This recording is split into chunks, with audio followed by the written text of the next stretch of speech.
আসসালামু আলাইকুম দর্শক। যেদিন এই দুরূদটা পাঠ করবেন সেদিন আপনি নিষ্পাপ হবেন, বাবু হবেন, কোনো গুনাহ থাকবে না। আপনার আমলনামায় একটা গুনাহ আপনি খুঁজে পাবেন না। এই দুরূদটা পড়া মানে একদম গুনাহমুক্ত জীবন পাওয়া। এই দুরূদটা পড়া মানে একদম আল্লাহ তাআলার প্রিয় বান্দা হয়ে যাওয়া, প্রিয় বান্দি হয়ে যাওয়া। আপনি কি চান না? আপনার উপর আল্লাহ তাআলার যত রাগ, যত ক্ষোভ, আপনার গুনাহের কারণে আল্লাহ আপনার উপর থেকে হয়তো অসন্তুষ্ট হয়ে আছেন। এই যত রকমের রাগ, ক্ষোভ আল্লাহ তাআলার আছে সবকিছু দূর হয়ে যাক এবং আল্লাহ তাআলা আপনাকে অনেক বেশি ভালোবাসুক। আপনি চান না এটা? যদি চান, এই দরুদটা আপনার জন্য অনেক বেশি হেল্পফুল হবে, কার্যকরী হবে। আল্লাহ তাআলা আপনাকে আজকে এত ভালোবাসবেন, এত দয়া করবেন, আপনি কল্পনাও করতে পারবেন না। আপনি যত বড়ই নেমুখ হারাম, যত বড়ই আল্লাহ তাআলার অবাধ্য বান্দা হন না কেন, আল্লাহ তাআলা আল্লাহ তাআলার কাছে আপনি এই দুরূদটা পড়ে মাফ চাইবেন, আল্লাহ তাআলা আপনাকে মাফ করে দিবেন। দুনিয়ার কারো কাছে বলবেন না, কোনো কিছু বলার দরকার নাই। আপনি নামাজ পড়েন নাই, কাউকে বলার দরকার নাই। আপনি চুরি করেছেন, কাউকে বলার দরকার নাই। আপনি গীবত করেছেন, কাউকে বলার দরকার নাই। আপনি আপনি জিনা করেছেন, কাউকে বইলেন না, বলবেন একজনকে। কারণ আপনার গুনাহ আরেকজনকে বললে সে সাক্ষী হয়ে যায়, সে আপনার গুনাহ মাফ করার ক্ষমতা রাখে না। যিনি মাফ করতে পারেন, যিনি শাস্তি দিতে পারেন, যিনি জান্নাত দিতে পারেন, বলতে হবে তার কাছে।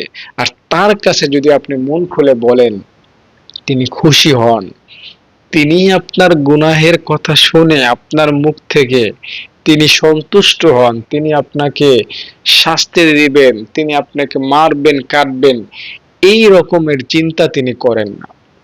বুখারী শরীফের হাদিসে এসেছে, নবীজি সাল্লাল্লাহু আলাইহি সাল্লাম একটা হাদিস আমাদেরকে বলেছিলেন যে একজন লোক ছিল যে মরুভূমিতে গিয়ে সে একটু ঘুমাইছিল, বিশ্রাম নিয়েছিল। সাথে উট ছিল, উটের পিঠে ছিল পানি, খাবার, আসবাবপত্র। সে ঘুম থেকে উঠে দেখে উট তার কাছে আর নাই। সে হয়রান হয়ে গেল, সে চিন্তিত হলো যে আমার উট এখান থেকে চলে গেল, আমি উটটা পাবো কিভাবে? আমার উট না পেলে তো আমি বাঁচতে পারবো না, আমি বাড়িতে ফিরে যাব সম্ভব না। পানি, খাবার, উট, এগুলো ছাড়া আমি কিভাবে ফিরবো বাড়ি? সম্ভব না। আবার যেখানে রওনা দিয়েছে সেখানে যাব না, সম্ভব না, সেটাও অনেক দূর, হয়তো সপ্তাহের পর সপ্তাহ এখনো যেতে হবে। তাই সে ভাবলো যে না, খামাখা চিন্তা টেনশন দিয়ে লাভ নাই, আমি আবার ঘুমায় যাই, ঘুমের মধ্যে আমার মরণ হয়ে যাক। এই চিন্তায় সে আবার ঘুমাইলো। ঘুম দিয়েছে, হয়তো অনেকক্ষণ ঘুমাইছে। ঘুম থেকে এবার জাগ্রত হয়ে দেখে তার হারিয়ে যাওয়া উটটা তার পাশে দাঁড়ায় আছে। সে অবাক হয়ে গেল। সে অবাক হয়ে এত খুশি হলো, এত খুশি হলো, যা ভাষায় প্রকাশ করার মতো না। তো নবীজি বলেন, এই হারিয়ে যাওয়া উটটা সে ফিরে পেয়ে যতটা খুশি, তার চেয়ে কোটি গুণ বেশি খুশি হন যখন একজন পাপী, একজন অত্যাচারী, একজন নেমুখ হারাম, একজন গুনাহগার বান্দা, একজন গুনাহগার বান্দি আল্লাহর কাছে তার গুনাহের কথা বলে ক্ষমা চায়। আল্লাহ তাআলা তখন অনেক বেশি খুশি হয়ে যান। এই জন্য তাওবা করবো আল্লাহ তাআলার কাছে, তার কাছে গুনাহের কথা বলবো, তিনি খুশি হবেন, তিনি সন্তুষ্ট হবেন এবং আমাদেরকে মাফ করে দিবেন। দেখুন ভাই, আমাদের হায়াত একটা, হুম, আমরা যদি মাপ চাই তবুও আমরা কবরে যাব, যদি মাপ না চাই, গুনাহ করতেই থাকি, তবুও আমরা কবরে যাব। তাই ক্ষমা চেয়ে কবরে যান, এটা বুদ্ধিমানের কাজ হবে। বাহলুল নামে একজন পাগলা ছিল, আল্লাহ তাআলার ওলি। তাকে সবাই পাগলা আল্লাহ তাআলার ওলি হিসাবে চিনে ইতিহাসে। তো তিনি একবার হারুনুর রশিদ, বাদশাহ হারুনুর রশিদের রাজ দরবারের কাছাকাছি গিয়ে এলান করতেছিল, এই লোকেরা, এই মানব সকল, আমি এমন একটা জিনিস বিক্রি করি, তা যদি তোমরা কিনো ধ্বংস হয়ে যাবে, শেষ হয়ে যাবে। যদি না কিনো তাহলেও শেষ হয়ে যাবে। এই রকমের স্লোগান দিচ্ছে যে আমি এমন একটা জিনিস বিক্রি করি, তা যদি তোমরা কেনো তাও শেষ হবে, যদি না কেনো তাও শেষ হবে। হারুনুর রশিদের কানে এই খবরটা পৌঁছলো। হারুনুর রশিদ বাহলুলকে ডাকলেন। বাদশাহ হারুনুর রশিদ জিজ্ঞাসা করলেন, এই বাহলুল, ঘটনা কি? এরকম এলান দিচ্ছ কেন? তখন বাহলুল বললেন, হ্যাঁ বাদশাহ, আপনার আমার হায়াত একটাই। আপনি আমি যদি আল্লাহ তাআলার ইবাদতে নিজের সময়টা ব্যয় করি, তবুও আমাদের হায়াত শেষ হবে। আর যদি শয়তানের কাজকর্ম করি, তবুও আমাদের হায়াত শেষ হবে। তাই ভাই বোন, আমরা কিন্তু একটাই হায়াত পেয়েছি, দ্বিতীয় হায়াত আমরা পাবো না। দ্বিতীয়বার দুনিয়াতে আসার সুযোগ আমাদেরকে দেয়া হবে না। একটাই লাইফ, একটাই জীবন, একটাই জীবন আমরা আল্লাহকে দিব, আল্লাহ তাআলার ইবাদতে কাটাবো। মাত্র 40-50 বছর। আপনি একটু চিন্তা করেন, কবরে কোটি কোটি মিলিয়ন ট্রিলিয়ন বছর থাকতে হবে। মাত্র কবরে, সেখানেই 40,000 বছর থাকতে হবে। এরপরে হাসরের মাঠে 50,000 বছর থাকতে হবে। মিজানে 30,000 বছর সেখানে। এরপরে জাহান্নাম বা জান্নাত, সেটা তো অনন্তকাল, যার শুরু আছে শেষ নাই, শেষ নাই। সেই পরকালের তুলনায় দুনিয়া একদম কিচ্ছু না। দেখুন, পরকালের হায়াত বোঝাতে গিয়ে হাদিসে এরকম বলা আছে যে দুনিয়া যদি সরিষা দিয়ে ভরে দেয়া হয়, সরিষা দিয়ে যদি এই দুনিয়া ভরে দেয়া হয় এবং আসমান পর্যন্ত ভরা হয়, তাহলে কত সরিষার দানা পরিমাণ হবে? অনেক হবে না? এবং এই সরিষার দানা খাওয়ার জন্য যদি একটা পাখিকে নিয়োগ করা হয়, মাত্র একটা পাখি, এবং ওই পাখিকে যদি আল্লাহ বলেন যে তুমি একটা সরিষার দানা খাবা আর দ্বিতীয় সরিষার দানা খাবা 500 বছর পরে, তো এই পাখি যদি আল্লাহ তাআলার এই অর্ডার মেনে একটা সরিষার দানা খেয়ে চলে যায়, আবার 500 বছর পরে এসে আরেকটা সরিষার দানা খায়, এভাবে 500 বছর পর পর পর পর খাইতে খাইতে খাইতে খাইতে গোটা দুনিয়া ভরা সরিষার দানা হয়তো একদিন শেষ হবে, কিন্তু পরকালের অসীম জিন্দেগি শেষ হবে না। তো অসীম জিন্দেগির জন্য আমরা কি প্রস্তুতি নিয়েছি? অথচ হাদিসে স্পষ্ট বলা আছে, আদ-দুনিয়া মাজরাতুল আখিরাহ, আখিরাতের জন্য দুনিয়া হলো বাজারে জায়গা, শস্য ক্ষেত্র। আপনি বাজারে গিয়েছেন, ব্যাগ খালি করে ঘরে ফিরেছেন, খাবেন কি? চাল কেনেন নাই, ডাল কেনেন নাই, মাছ কেনেন নাই, গোশত কেনেন নাই, আপনার ঘরে কিছু নাই, আপনি না খেয়ে ঘুমাবেন? হ্যাঁ, আপনার জমি আছে, আপনি চাষ করেন না, আপনি খাবেন কি? হ্যাঁ, আপনি চাকরি করেন না, বাকরি করেন না, কিছুই করেন না, খাবেন কি? তো পরকালে তো আপনার কামাইয়ের মতো কিছু থাকবে না। পরকাল কামাইতে হবে দুনিয়ায়, আল্লাহু আকবার বলতে হবে, নামাজ পড়তে হবে, দান খয়রাত করতে হবে। এগুলো করলে পরে কবরে আপনি শান্তি পাবেন, মিজানে, পুলসিরাতে, জান্নাতে সুখ পাবেন।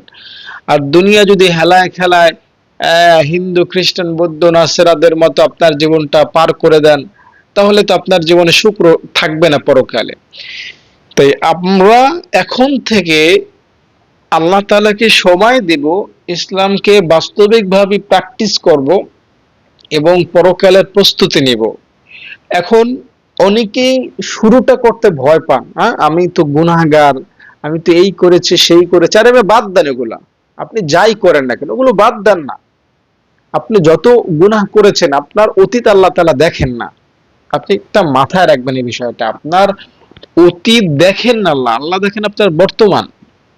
আপনি কি করতেছেন, আপনি কি করতে চাচ্ছেন।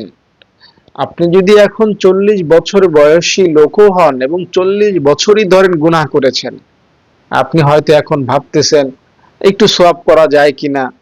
আপনি যদি এমন লোকও হন, তবুও আমি আপনাকে একটা পথ দেখাবো, আর ওই পথ ধরে চললে আপনি সফল হয়ে যাবেন। ইসলামের এই রকমের বহু পথ আছে। যেমন একটা ঘটনা বলি, বনী ইসরায়েলে একটা লোক ছিল যে 99টা মার্ডার করেছে, 99টা খুন করেছে। আল্লাহ, কত বড় পাপী, নিশ্চয় অনেক বড় পাপী। এই লোকটা একজন পাদ্রীর কাছে গিয়ে বলেছে যে হুজুর আমি তো 99 খুন করেছি, আল্লাহ কি আমাকে মাফ করবে? তো তার একটু জ্ঞান কম ছিল, সে বলে দিয়েছে না, তোর মতো অপরাধীকে আল্লাহ মাফ করবে না, তোকে ক্ষমা করা হবে না। তো এই সন্ত্রাসী নামের এই লোকটা যে 99টা খুন করেছে, নিশ্চয়ই সে সন্ত্রাসী, মহা সন্ত্রাসী, বড় সন্ত্রাসী। সে তরবারি নিয়ে তাকেও মেরে দিল, কল্লা উড়াই দিল, খুনের সেঞ্চুরি করলো। বাড়িতে ফিরে গেল, কিন্তু মন মানে না, তার ঘুম হয় না। না, ক্ষমা পাইতে হবে, অনেক খুন খারাপি করেছে, এগুলো আর করবো না। সে লাস্টে আরেকজন হুজুরের কাছে গেল, বলল তার 100 খুনের কথা এবং জানতে চাইলো যে আমার কি ক্ষমা আছে কিনা।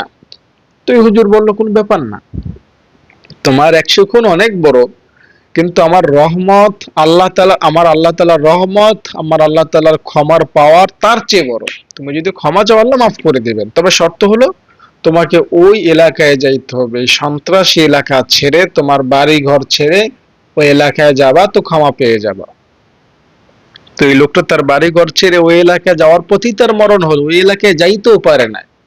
কিন্তু হাদিসে এসেছে এই লোকটাকে আল্লাহ ক্ষমা করেছেন এবং জান্নাত দিয়েছেন, সুবহানাল্লাহ। হুম। তো আপনি যদি মনে করেন ক্ষমা পাওয়ার নেশায় থাকেন যে না আমাকে ক্ষমা পাইতে হবে, আপনি ক্ষমা পেয়ে যাবেন। এই লোকটা 99টা খুন করার পরে 100 খুন করেছে, 100 খুন করার পরে এখনো তার একদম ভালোভাবে তওবা করা হয় নাই, ওই এলাকায়ও যাইতে পারে নাই, তবু আল্লাহ তাকে মাফ করে দিয়েছেন। অথচ তিনি আমাদের নবীর কেউ না, আমাদের নবীর উম্মত না, আর আমরা হলাম বিশ্ব নবীর উম্মত। আমাদের ক্ষমা এক ধাপ এমনিতেই এগিয়ে আছে। উপরন্তু আমরা যদি আল্লাহ তাআলার কাছে ক্ষমা চাই, মুখ ফসকে আল্লাহকে বলি আল্লাহ মাফ চাই, তাহলে আল্লাহ তাআলা মাফ করে দিবেন, আল্লাহ মাফ করে দিবেন। ইমাম রুমি সুন্দর একটা কথা বলেছিলেন এভাবে, একজন মূর্তি পূজক আল্লাহকে ভুলে একদিন ডেকেছিল, আল্লাহ তাআলা তার ডাকে সাড়া দিলেন। ফেরেশতারা কেমন যেন বলে, আল্লাহ তুমি তার ডাকে সাড়া দিলা, সে তো তোমাকে ইচ্ছায় ডাকে না। আল্লাহ ফেরেশতাদেরকে কেমন যেন বললেন, রাখো তোমাদের কথা, সে আমাকে ইচ্ছায় ডাকে না, তা তো কি হয়েছে, আমাকে তো ডেকেছে, তো অন্তত এতদিন মূর্তিকে ডেকেছে না, হ্যাঁ আল্লাহ ডেকেছে, মূর্তি কি সাড়া দিয়েছে না, আল্লাহ দেয় না। তো এখন আমাকে ডেকেছে, আমিও যদি সাড়া না দেই, ওই মূর্তি আর আমার মধ্যে তফাৎ কোথায়? আমার বান্দা আমাকে ডেকেছে এটাই আমি জানি, ইচ্ছায় ডাকুক অনিচ্ছায় ডাকুক ওটা আমার দেখার দরকার নাই। তো আপনি হলেন আল্লাহর বান্দা, আল্লাহ তাআলার বান্দি, আপনি আল্লাহ তাআলার কাছে ক্ষমা চাইবেন, এটাই আল্লাহ তাআলা দেখতে চান। আপনার অতীতে কয়টা গুনাহ, কয়টা নামাজ পড়েন না, কয়টা রোজা রাখেন না, কয়দিন কোরবানি করেন না, হ্যাঁ? এগুলো আল্লাহ তাআলা দেখবেন না। আপনি এখন ভালো হয়ে যান, সামনের দিনগুলো ভালো হয়ে যাওয়ার নিয়ত করেন, আজকের এই দুরূদটা পাঠ করেন, ইনশাআল্লাহ আল্লাহ তাআলা মাফ করে দিবেন আপনাকে। যে দুরূদ পাঠ করলে, খাঁটি নিয়তে যে দুরূদ পাঠ করলে আপনি একদম নিষ্পাপ হতে পারবেন, খাঁটি নিয়তে যে দুরূদটা পাঠ করলে আপনি একদম পবিত্র হয়ে যাবেন, সেই দুরূদটা আমি আপনাদের কাছে এখন আরজ করব, আপনাদেরকে পড়ে শোনাবো। তার আগে অনুরোধ করব ভিডিওটিতে একটা লাইক করবেন এবং কমেন্টে সবাই আমিন লিখবেন। যারা লাইক করলেন, কমেন্টে আমিন লিখলেন, তাদের জন্য মন থেকে দোয়া রইল, আল্লাহ তাআলা আপনাদের মনের আশা পূরণ করেন, আল্লাহ তাআলা দুনিয়া আখিরাতে আপনাদেরকে সফলতা দান করেন, আল্লাহুম্মা আমিন। তো দুরূদটা কি আমি আপনাদেরকে বলছি, দিন থেকে, অন্তরে গহীন থেকে, মন থেকে দুরূদটা পাঠ করতে চেষ্টা করবেন। আল্লাহুম্মা সাল্লি আলা মুহাম্মাদিন নাবিয়্যিল উম্মিয়্যি ওয়া আলা আলিহি ওয়া আসহাবিহি। এই দুরূদটা পাঠ করবেন। এই দুরূদটা আমি আজকে প্রায় ৩ থেকে ৪ বছর যাবৎ শিখেছি এবং এই দুরূদটা ভিডিও আকারে বহু ভিডিওতে বলেছি এবং বহু মানুষ এই দুরূদটা পড়েছেন এবং উপকারও পেয়েছেন এবং এমনকি নবীজিকে স্বপ্নেও দেখতে সক্ষম হয়েছেন এই দুরূদটা পাঠ করে। তো এই দুরূদটা অনেক ক্ষমতাধর, অনেক ফজাইল, অনেক শক্তিশালী, অনেক মর্যাদাপূর্ণ। তাই আপনি যদি এই দুরূদটা দিল থেকে, ভেতর থেকে, একদম মন থেকে পাঠ করেন, গুনাহ মাফের আশায়, আল্লাহকে খুশি করার আশায়, ইনশাআল্লাহ যেদিন দোয়াটা পড়বেন সেদিনই ক্ষমা পাবেন, যখন এই দুরূদটা পড়বেন তখনই ক্ষমা পাবেন। হাদিসে এসেছে তুমি যদি দুরূদ একবার পড়ো তো তোমার জন্য 10টা নেক দেওয়া হয় এবং তোমার 10টা গুনাহ ক্ষমা করা হয়। এই দুরূদটা পাঠ করলে ইনশাআল্লাহ আপনার গুনাহ ক্ষমা হবে। যদি মন থেকে পড়েন সব গুনাহ মাফ হবে। জীবনে যৌবনে ইচ্ছায় অনিচ্ছায় যত রকমের গুনাহ আপনার দ্বারা হয়েছে ইনশাআল্লাহ সব গুনাহ মাফ হবে। আর এই দুরূদটা যদি আরো মন থেকে পাঠ করেন তাহলে হবে কি, আসমানে যত ফেরেশতা সব ফেরেশতা আপনার জন্য দোয়া করবে। দেখুন, একবার চিন্তা করে দেখুন, ফেরেশতাদের দোয়া আপনি পাচ্ছেন দুরূদটা পাঠ করার কারণে। আপনি নিজে নিজে দোয়া করলে হয়তো সেই দোয়া কবুল হতেও পারে, নাও হতে পারে, কিন্তু ফেরেশতারা যখন আপনার জন্য দোয়া করে দিবে তখন সেই দোয়াটা নিঃসন্দেহে কবুল হওয়ার পসিবিলিটি রাখে। আপনি নিজে নিজে দোয়া করলেন, কবুল হতেও পারে, নাও হতে পারে, কিন্তু আজকে মক্কায় মক্কার ইমাম, মদিনার ইমাম যদি আপনার জন্য দোয়া করে তো ওই মক্কায় এবং মদিনার ইমামের দোয়ার উসিলায় আপনার মনের আশা হয়তো পূরণ হয়ে যেতে পারে, ঠিক না? কারণ সেখানে লক্ষ লক্ষ হাজী সাহেব থাকেন, এটা ভাগ্যের ব্যাপার। তো ফেরেশতারা তো মক্কার ইমাম মদিনার ইমামদের মতো বা তাদের চাইতেও বেশি পবিত্র। তো আপনার জন্য ফেরেশতারা দোয়া করতেছেন, এর চাইতে বড় ভাগ্যের আর কি লাগে বলেন? তো এই দুরূদটা পাঠ করবেন, ইনশাআল্লাহ ফেরেশতাদের দোয়া পাবেন, গুনাহ থাকবে না ভাই। আপনি আপনার হায়াতে এই দুরূদটা বেশি বেশি পড়বেন। আপনি যেই হন যাই হন, যত বড়ই পাপী হন, যত বড়ই গুনাহগার হন, যত বড়ই পাপিষ্ঠ হন, যত বড়ই বেনামাজি হন, যত বড়ই সুদখোর হন, যত বড়ই মিথ্যুক হন, যত বড়ই গাল মন্দ কর্নেওয়ালা ব্যক্তি হন, লোক হন, যত বড়ই বিড়িখোর হন, গাঞ্জাখোর হন, যত বড়ই বেপরদায় চলনাওয়ালা নারী হন, জেনাকার হন, যাই হন, মদখোর হন, যেটাই হন না কেন, আপনি দিল থেকে, অন্তরে গহীন থেকে দুরূদটা পড়েন আর এগুলো করবেন না। আমি আল্লাহ আজ থেকে ভালো হয়ে গেলাম, এই হুজুরের মুখ থেকে কথাগুলো শুনে আল্লাহ তোমার প্রতি আমার বিশ্বাস আরো বেড়ে গেল। আল্লাহ আমি আজকে মাফ চাইলাম, তুমি আমাকে মাফ করে দাও, আমাকে তৌফিক দাও, আমি গুনাহ ছেড়ে দেব, আমি গুনাহ আর করব না।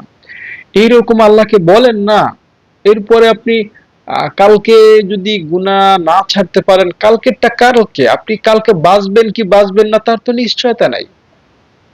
কিফেল যেটা করেছিল যে আল্লাহ আমি এতদিন প্রতি রাতে জেনা করেছি আর জেনা করব না, যে রাতে মারা যায় কিফেল ওই রাতেও জেনাহের জন্য প্রস্তুতি নিয়েছিল এবং এমনকি একটা নারীকে সে তার ঘরে নিয়ে এসেছিল জেনা করতে, ভাবা যায়? কিন্তু সে করে নাই ওই রাতে, তাকে ছেড়ে দিয়েছিল আর ওই রাতেই সে মারা গিয়েছে, তাওবা করেছিল ওই রাতে, ফলাফল সে জান্নাতি। আল্লাহু আকবার। তো আপনি ভাবতেছেন যে আমি তাওবা করব, আমি মাপ চাইবো, যদি আবার কালকে গুনাহ করি, আরে ভাই কালকে বাঁচবেন এই গ্যারান্টি আপনাকে কে দিল? এইটা শয়তান আপনার মাথায় ঢুকায় দিছে। কালকে বাঁচবেন এই নিশ্চয়তা নাই তো। হ্যাঁ, কালকে কত মানুষ মারা যাবে, লাখ লাখ মানুষ মারা যাবে কালকে, তার মধ্যে আপনার নামটা হয়তো আছে, আমার নামটা হয়তো আছে। এই কালকে গুনাহ করব না করব ওইটা বাদ দেন, আপনি মন থেকে তাওবা করার নিয়তে তাওবা করেন।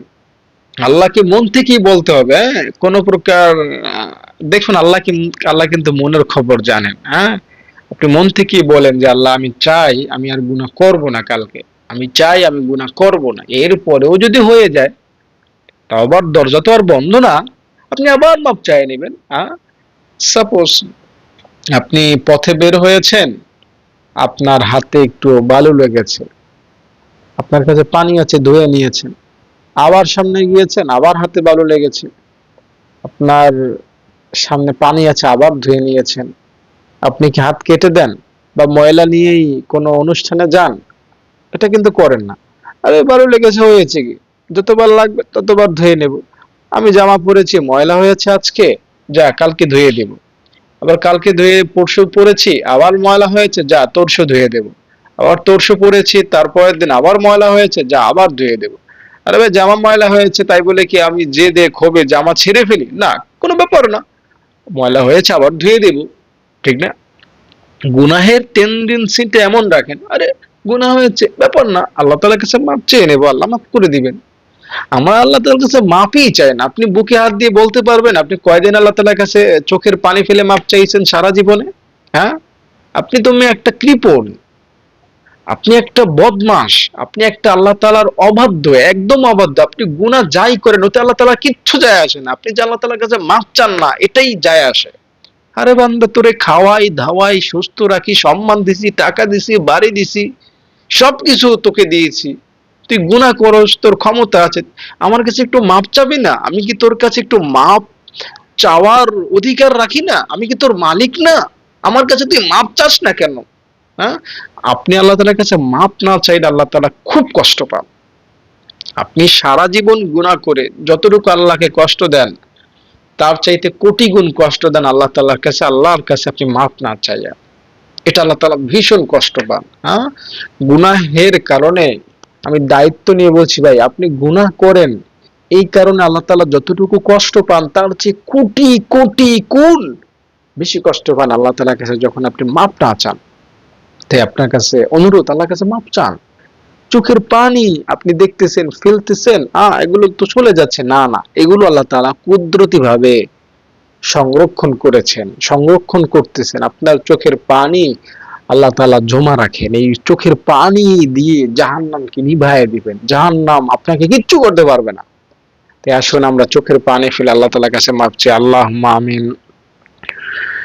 আল্লাহ, তোমার কিছু বান্দা বান্দি আমার সাথে ভিডিওটা দেখলো আল্লাহ, নবীর প্রেমে দুরূদ পাঠ করলো আল্লাহ।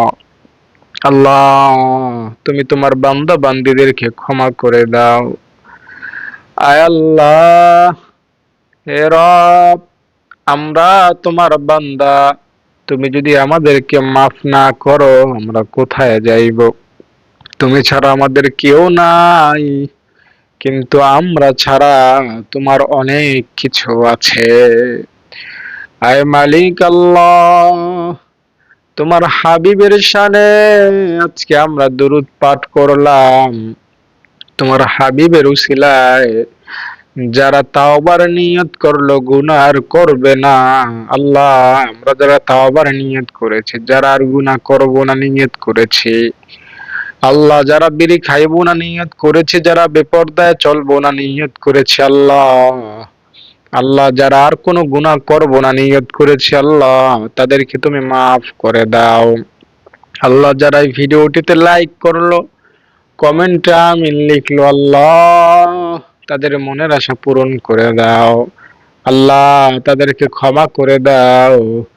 আল্লাহ যারা আমাদের মাদ্রাসায় নিয়মিত দান করে, আল্লাহ তাদের দানকে তুমি কবুল করে নাও। হে রব মহান আল্লাহ, যারা দান করবে বলেছেন তাদেরকে দেয়ার তৌফিক দান করো। আল্লাহ এই ভিডিওটিতে যারা যুক্ত হয়েছে, যারাই দেখেছে, আল্লাহ তাদের পিতা মাতা ভাই বোন সবাইকে তুমি মাফ করে দাও। আল্লাহ যারা সময় নষ্ট করে ধৈর্য নিয়ে আমার কথাগুলো শুনলো, আয় আরশের মালিক তাদেরকে তুমি মাহরুম করিও না, তাদের হাত তুমি খালি হাতে ফিরাইয়া দিও না। আল্লাহ কে দেখো আমিন আমিন বলতেছে, আল্লাহ কে কোন জেলা থেকে, কে কোন দেশ থেকে তোমাকে আমিন বলে স্মরণ করতেছে আমার মোনাজাতের সাথে যুক্ত হয়ে।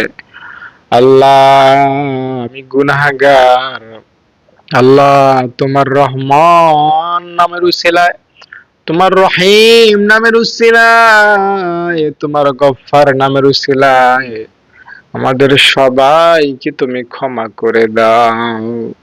আল্লাহ কাউকে মাহরুম করিও না, কাউকে হালাক করিও না, কাউকে জাহান্নামে ফেলে দিও না, কাউকে তুমি একা ফেলে দিও না। সুবহানা রাব্বিকা রাব্বিল ইজ্জাতি আম্মা ইয়াসিফুন ওয়া সালামুন আলাল মুরসালিন বিরহমাতিকা ইয়া আরহামার রাহিমিন। আলহামদুলিল্লাহ। সম্মানিত দর্শক, যে দুরূদটা আমি আপনাদেরকে বলেছি দুরূদটা মন থেকে পাঠ করবেন, গুনাহ মাফ হবে, ফেরেশতাদের দোয়া পাবেন, আল্লাহ খুশি হবেন, নবীজি খুশি হবেন ইনশাআল্লাহ।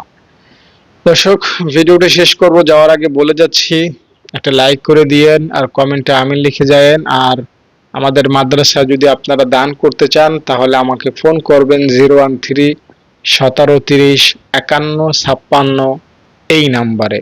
এখানে এতিম অসহায় বাচ্চারা থাকে, খায়, পড়ে। আপনারা ফোন করবেন, বিস্তারিত জানবেন। আশা করি আপনারা জানলে এখানে দিতে মনে চাইবে আপনাদের। ভালো থাকেন, নিরাপদে থাকেন। আসসালামু আলাইকুম। দেখতে পাচ্ছেন, এটা হলো আমার ছাত্রীদের পড়ার দৃশ্য। এভাবেই প্রতিদিন একসাথে ছাত্রীরা কিছু সময় পড়ে, এরপরে আবার 1 2 3 4 এরকম আলাদা আলাদা ক্লাসে, কেউ বাংলা, কেউ ইংরেজি, কেউ কায়দা, কেউ আমপারা, কেউ কোরআন, আলাদা আলাদা পড়ে। তো প্রথম আমি সবাইকে একসাথে বসিয়ে একসাথে একটু পরামর্শ বা একটু নসিহা বা একটু মশক দেই।